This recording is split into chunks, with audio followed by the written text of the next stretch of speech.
राम राम दोस्तों, आपका स्वागत है हॉरीफाई इंडिया के नए एपिसोड में, जिसमें कि मैं कृष्णा नई नई रियल हॉरर एक्टिविटीज़ और इंसिडेंट्स को कवर करता हूँ। यदि आपके पास भी कोई रियल हॉरर स्टोरी या इंसिडेंट्स हो तो आप मुझे शेयर कर सकते हैं इन नीचे दी गई ईमेल आईडीज़ पे, जिससे कि मैं आपकी स्टोरी को नरेट कर पाऊँ और काफ़ी लोगों के सामने आपकी स्टोरी को ला पाऊँ, जिससे कि आपकी स्टोरी से लोगों को सीख मिले। ऐसी ही आज की जो स्टोरी है जो हमको भेजी है नेहार ने। नेहार नेहार बेसिकली दिल्ली में रहते हैं। उनको नेहार बेसिकली बिलोंग बिहार से करते हैं। उनकी पूरी फैमिली, उनके फादर मदर बिहार से ही बिलोंग करते हैं। पर जो नेहार, उसकी मम्मी, उसके फादर, वो उसके काफ़ी सालों से दिल्ली में रह रहे हैं निहार के साथ। बेसिकली निहार ने जो जब हमें ये स्टोरी बताई जब वो 25 साल के थे, और ये लगभग उनके उनके साथ स्टोरी हुई थी लगभग जब वो 5th क्लास में थे। तो आप अंदाज़ा लगा सकते हो ये कितने साल पुरानी बात है। बेसिकली वो निहार निहार जब 5th क्लास में था तो उनके बगल वाले फ्लैट में एक आंटी जी रहने आई। उनके साथ लगभग कुछ दिनों बाद ही उनकी मम्मी की उन आंटी के साथ काफ़ी बोलचाल हो गया। इतना बोलचाल हो गया कि जो निहार है वो उनके घर पे खेलने भी चला जाता, और मतलब काफ़ी सामान भी एक्सचेंज होने लगे। तो ऐसे ही कुछ दिनों तक चलता रहा। फिर क्या हुआ, जो हमारा जो निहार है ना, उसको बेसिकली मिठाई काफ़ी अच्छी लगती है, उसे स्वीट्स काफ़ी पसंद है, जिसकी वजह से उसकी जो मम्मी है उससे काफ़ी मतलब परेशान रहती हैं कि मतलब घर पे कुछ भी आता है तो वो तुरंत उसे ख़त्म कर देता है। इसलिए उसकी मम्मी जो भी कुछ स्वीट्स मिठाई कुछ भी आता है ना, तो उसे दुबका के रख देती हैं। पर ऐसे ही एक दिन जो जो जो बगल वाली आंटी जी हैं, उन्होंने ना उसकी निहार की मम्मी को कुछ लड्डू दिए थे कि, पर उनकी जो मम्मी जी हैं निहार की, उन्होंने उनको दुबका के रख दिए, क्योंकि उनको पता था कि जब निहार को वो लड्डू मिल गए तो वो मतलब उनको पूरा फिनिश कर देगा, किसी और को भी नहीं मिल पाएंगे। इसलिए उनकी मम्मी ने उसे दुबका के रख दिया। पर ऐसे ही, पर जब निहार कॉलेज स्कूल से अपने घर पे आया ना, तो पता नहीं निहार के ऐसा लगा कि उसके कानों में किसी ने कहा हो कि लड्डू उधर की साइड रखे हुए हैं। पर निहार भी जब बच्चा था उसे भी कुछ समझ में ही नहीं आया। बेसिकली बच्चे को इतना मतलब कुछ फ़र्क नहीं होता कि किसी ने क्या बोला या कहाँ से उसे आवाज़ सुनाई दी। तो उसने जाके वहाँ से अपने लड्डू लिए और सारे खा लिए। ये देख के उसकी मम्मी भी काफ़ी हक्का मतलब चौंक गई कि आखिर मैंने इसे बताया नहीं, मैंने तो मतलब काफ़ी सेफ जगह पे रखा है जहाँ कि उस जगह का किसी को पता भी नहीं है। तो आखिर इसे पता कैसे चल गया कि मैंने लड्डू उधर रखे हुए हैं। पर उन्होंने इस बात को इग्नोर कर दिया कि बच्चा उसे मतलब पता चल गया होगा कि किधर की साइड रखे हुए हैं। पर कुछ कुछ दिनों बाद जो आंटी जी थी ना, बगल में रहती थी, उन्होंने अपना घर मतलब शिफ्ट कर दिया, और किसी को मतलब पता भी नहीं चला आखिर वो कहाँ पे गई। पर एक बात और है, जो लोग थे ना, उनको एक बात खलती थी कि जो ये आंटी जी हैं, इस लेडीज़ के ना कोई बच्चा है, ना कोई बच्ची है, ना कोई औलाद है, ऐसे कैसे। पर जो उसकी मम्मी थी ना, उन आंटी से काफ़ी बात करती थी, तो वो मतलब उन्हें समझाती थी कि कोई दिक्कत नहीं, ये तो भगवान जी की जब मर्जी होगी, जब वो हो जाएगा, तुम कंसीव कर लोगी। उन्हें कंसीव करने में प्रॉब्लम हो रही थी। पर वो चली गई। फिर कोई बात नहीं, ऐसा मतलब कुछ हुआ नहीं। कुछ दिनों बाद जो निहार है ना, उसकी तबीयत अचानक से ही खराब होने लग गई। वो लगभग 5 दिनों तक अपने बेड पे ऐसे ही पड़ा रहा। ना उसने वॉशरूम के लिए गया, ना उसने खाना खाया, ना कुछ, ना इवन वो खेलने के लिए भी नहीं गया, जो कि बच्चों को काफ़ी अच्छा लगता है। ना कि वो वहाँ पे स्कूल गया, कुछ भी नहीं, अपने एक बेड पे बैठा रहा। ये सब देख के काफ़ी मतलब फैमिली परेशान हो गई। पर एक बात है, जो नेहार है ना, वो बेड से नहीं उठा, ना कुछ उसने कुछ खाया, पर वो हमेशा उन खीर खाने की मांग करता था कि मेरे को खीर चाहिए, और उन चावलों की चाहिए जो कि उसके पापा जी, जो आंटी जी रहती ना बगल में, उन्होंने उसकी मम्मी को दी थी। पर उसके पापा जी ने मना किया था ऐसे लेना नहीं, पर उसकी मम्मी ने फिर भी ले लिया था। तो बेसिकली वो हमेशा से यही मतलब को कहता है कि मेरे को खीर चाहिए, वो भी उन्हीं चावलों की। ऐसे ही चलता रहा। पर उसकी मम्मी को कुछ समझ में नहीं आया, वो बच्चा बीमार था, मम्मी पापा तो वैसे भी काफ़ी मतलब अपने बच्चे की फ़िक्र करते हैं, इसलिए उन्होंने उसे बना के दे दिया। पर एक दिन क्या हुआ, लगभग 5 दिन बाद जो निहार है वो रात के 1-2 बजे उठता है और अपने पापा जी से कहता है, पापा जी मुझे एक्चुअली वॉशरूम जाना है। तो वो उसके पापा जी भी ये सब देख के मतलब काफ़ी खुश हो जाते कि उनका बच्चा इतने दिनों बाद आखिर उठ ही गया। मतलब उन्होंने कुछ बोला, क्योंकि इतने दिनों से वो कुछ ज़्यादा बोल भी नहीं रहा था। तो उसने बोला कि मेरे को वॉशरूम जाना है, कोई नहीं। उसके पापा जी ने कहा चलो मैं ले चलता हूँ, पर उसने ये कहा मेरे को इस घर से बाहर जाना है, मेरे को खुले मैदान में वॉशरूम करना है।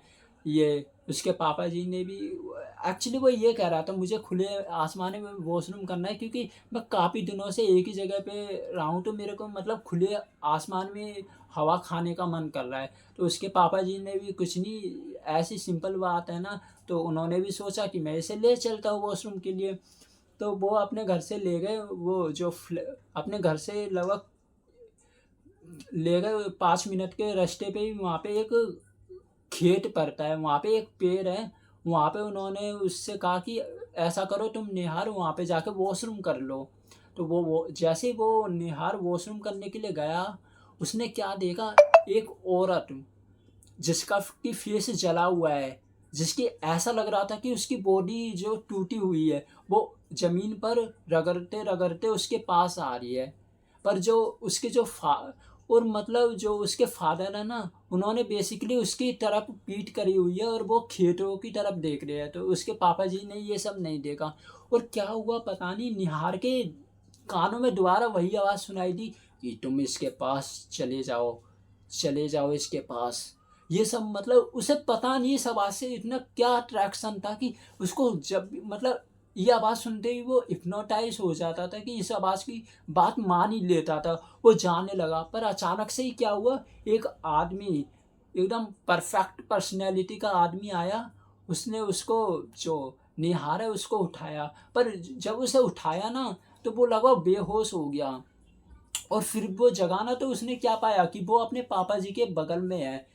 पर उसके पापा जी भी ये देख के एकदम मतलब शॉक्ड हो गए कि ये इतनी जल्दी मेरे पास कैसे आ सकता है? अभी तो मैंने इसे देखा था वो पेड़ के पास वॉशरूम कर रहा था, ये इतनी जल्दी कैसे आ गया? ये देख के उसके पापा जी ने भी कहा कि तुम इतनी जल्दी कैसे आ गए इधर?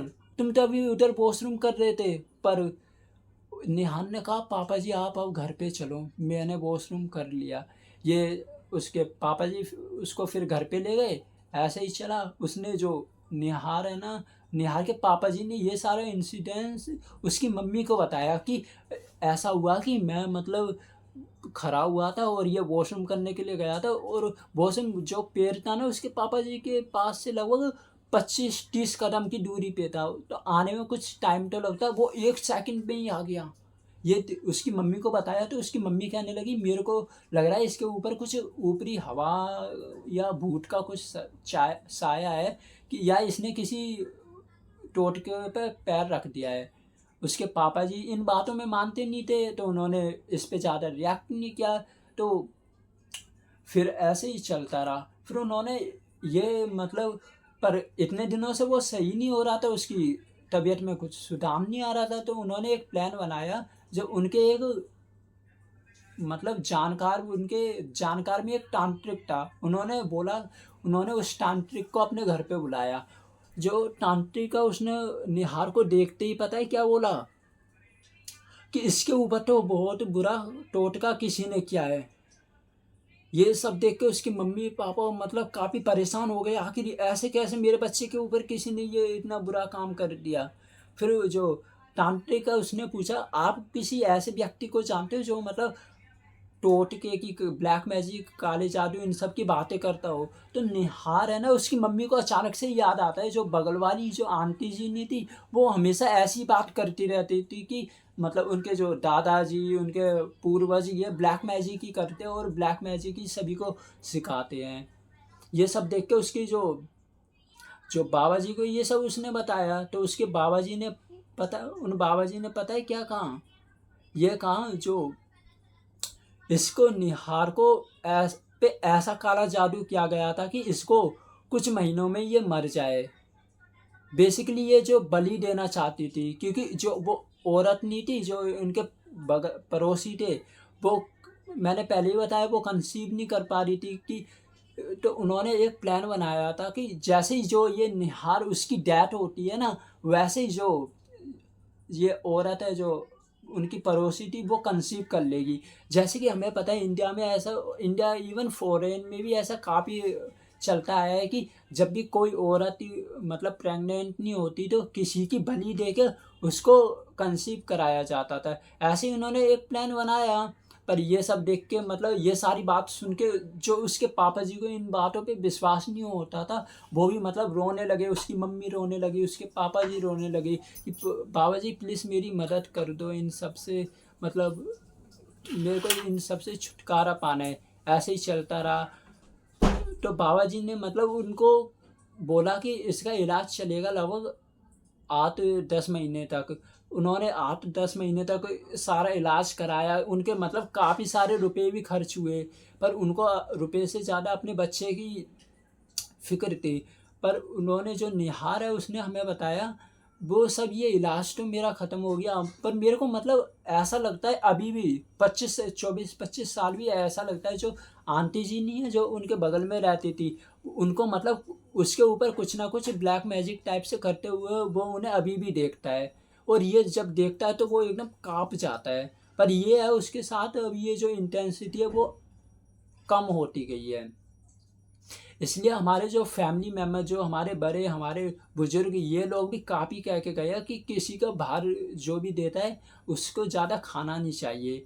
इसलिए हमारे मम्मी पापा, हमारे पेरेंट्स सभी बच्चों को मना करते हैं, क्योंकि क्या पता कि मतलब उसमें क्या हो, किसी ने किसी इरादे से हमें दिया हो।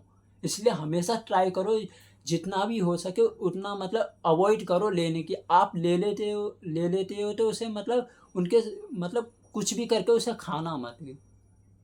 तो ऐसी यही थी हमारी जो आज की स्टोरी। ऐसी स्टोरी मैं आपके लिए लाता रहूँगा, और आपको ऐसा लगे कि आपके पास भी ऐसी कोई स्टोरी है या आपके साथ कोई रियल इंसिडेंस इससे रिलेटेड हुआ हो, तो आप हमें शेयर कर सकते हो, जिससे कि मैं आपकी स्टोरी को नैरेट कर पाऊँ, और आपकी स्टोरी को मैं काफ़ी लोगों के सामने फैला पाऊँ, और उन लोगों को भी आपकी स्टोरी से सीख मिले, जिससे कि वो अपने लिए मतलब सतर्क रह पाएँ। चलिए मिलते हैं नई स्टोरी में। और आपको यदि कोई हमारी स्टोरी अच्छी लगे तो आप हमको लाइक, शेयर और सब्सक्राइब कर सकते हैं, जिससे कि हमारी जो भी स्टोरी आए उसको आप सबसे पहले देख पाएँ। Thank you.